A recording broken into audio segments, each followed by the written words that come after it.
my perspective of life is that it's too short.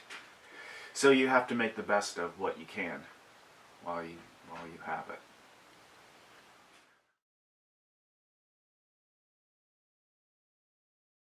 My life has meaning because I say it has meaning.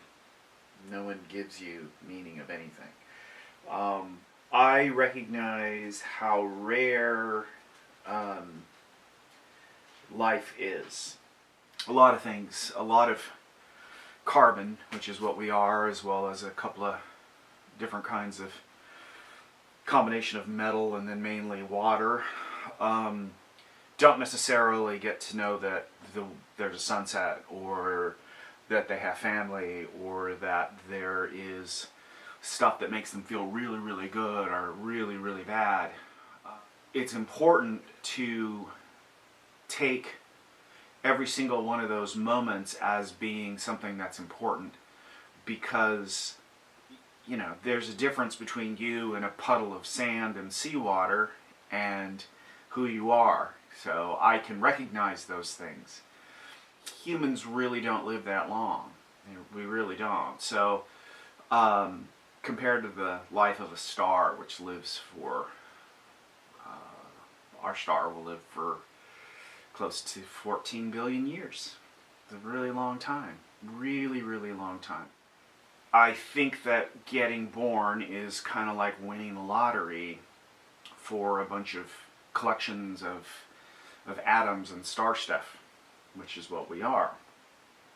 The things that we are created, that make up who we are, the copper that's in our blood, the iron that's in our blood, all those things are from stars that exploded. That's where all that comes from. But what we are is something that exploded, you know, billions and billions of years ago, and I'm able to say this on a videotape. So to me, that's pretty fascinating, and it's just in itself, just being able to recognize that I am a part of everything that exists from the Big Bang, literally, that's pretty meaningful.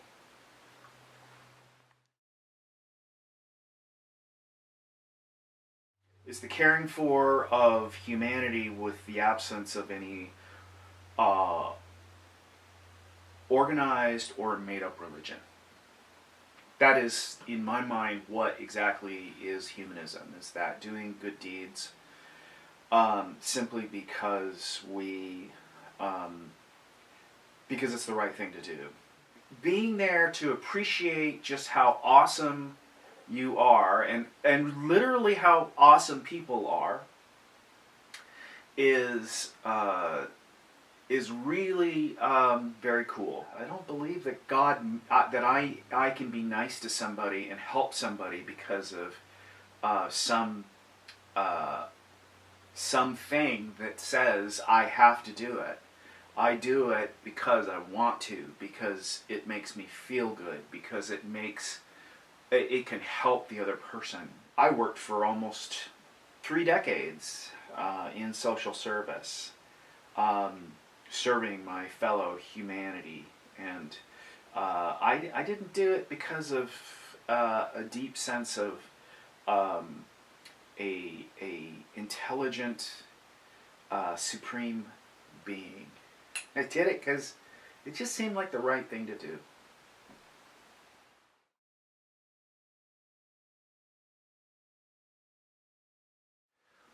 If you don't buy into fear in its form, if you can slow down your thinking, if you can slow down and look at things, try and look at even the most painful or even the scary things as a scientist, and logically think through things, that you have choices, that you are in control of your life, and slow those things down, it can help you. Like when I had my transplant, you know, that was like a very, you don't know what's going to happen, and 30% of the people flat out don't make it the first year. And I just felt like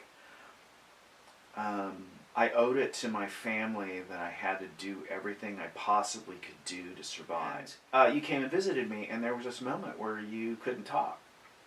Yeah, and I don't know if you remember it, but you were like, Dad, what's going to happen? And you know, you can act in all sorts of ways. You can give in to your basest instinct, and I could have honestly said, I really feel like shit, and I don't know if it's going to happen. But you can't do that when you're a parent, or when you have people that you love and that love you. Your life is no longer yours. The next day, my doctor comes in, and I had just talked with him the day before, and I said, am I going to survive this? And he comes in the next day, and he says, how are you feeling? And I said, what do I need to do to get the fuck out of here? And he was like, you're just asking me if you're going to live. And I said, I need to get out of here. I got things to do, and I got people to be with, and people need. That's how I dealt with that uncertainty. And it does carry you through. In my heart of heart, in my subconscious, in my answer, the answer to everything is that I have a lot of things that bring me joy. And if you have that, everything's okay. Love? I find love everywhere. And maybe I'm confusing love with joy, but I find things that I really care a hell of a lot about everywhere. Everywhere. It's just not one thing. When I was younger, I used to be more cynical. That would be the word for it. I was very cynical about certain things. And I find that that's a waste of time. You know, what I did for years before I'm no longer capable of doing this work, which was I did human service. I worked very closely to high-risk patients. I worked for almost 20 years for a clinic. You know, I worked with people with communicable diseases, and I was a case manager for those folks. I worked with high-risk people just as recently as a year ago. But I really learned how tenuous life is for that 5-year period of time when I was this person who was this consistent person in people's lives. I went to hospital rooms, I went to funerals, I went to people's celebrations.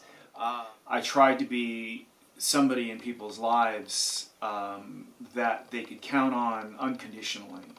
And you try and create this thing that is this place for people to go where they can feel like somebody really gives a shit about them and loves them. And I try to do that. I mean, when I went into the hospital, lots of people that I knew died. 4 people passed away within a 3-month period of time. And now we're up to about 10 people that I knew and that I used to serve lunch to, or get them their mail, or figure out what was going on in their life, or would visit them in the hospital. They're gone. I had somebody who I remember when I was leaving, she gave me a hug, and she was crying, and she goes, "I'll be here when you get out." And she died. She died before I could even get there. She died. When I finally got down to the place I used to work at, the shelter I used to work at, I found this, that they had written out this get well card, because they didn't really want anybody to visit me while I was in the hospital. She wrote, "I'll still be here. I'm waiting for you to get back." And she died. And that kind of sucks. You just learn to, you find love everywhere, and love is everywhere.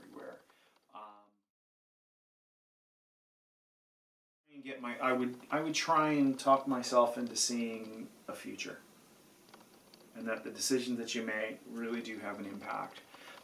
But I would also say that if you make a mistake, it's not the end of the world. I would say, don't get so caught up in what other what your feeling of failure is, or what your feeling of winning is, or what your feeling of what your idea of success is, and maybe you don't reach it when you're 21, that doesn't mean you stop.